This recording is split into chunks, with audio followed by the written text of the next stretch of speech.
Department వాళ్ళు కూడా వాదనలు వినిపించారు. 200 పేజీల కౌంటర్ కూడా గవర్నమెంట్ వైపు నుంచి దాఖలు చేశారు. చేసిన తర్వాత జడ్జి గారు మొత్తం వాదనలు విన్నారు. జడ్జిమెంట్ రిజర్వ్ చేసి పెట్టారు 31 తారీఖున. నేను ఏసీబీని ఏం కోరుతా ఉన్నానంటే, అదేవిధంగా గవర్నమెంట్ ఏం కోరుతా ఉన్నానంటే, జడ్జి గారు రిజర్వ్ చేసి పెట్టిన తర్వాత తీర్పుని మనం వెంటనే తొందరపడి, నేను ఎక్కడికి పోయేది లేదు, ఎక్కడికి తప్పించుకునేది లేదు, తొందరపడి మీరు అనవసరంగా ఎందుకు ఈ హడావిడి చేస్తున్నారని అడిగాను.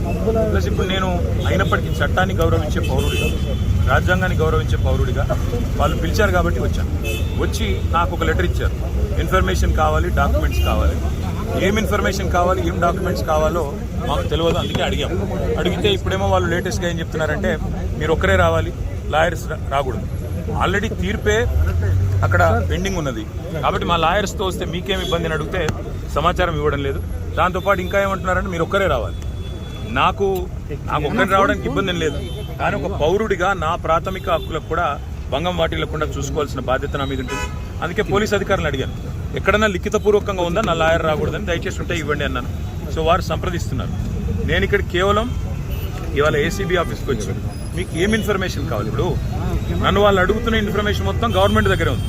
నేను తీసుకున్న నిర్ణయం ఏదన్నా ఉంటే అది మినిస్టర్గా తీసుకున్నాను, గవర్నమెంట్గా తీసుకున్నాను.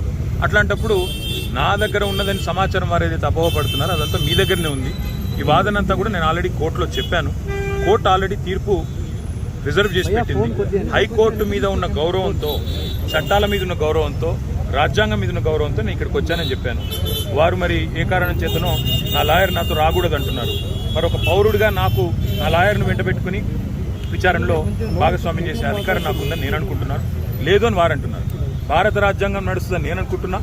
కాదు రేవంత్ రెడ్డి రాజ్యాంగం మాత్రమే ఇక్కడ నడుస్తుంది తెలంగాణలో వాళ్ళు అంటున్నారు. చూడాలి మరి వాళ్ళు ఏం చెప్తారు.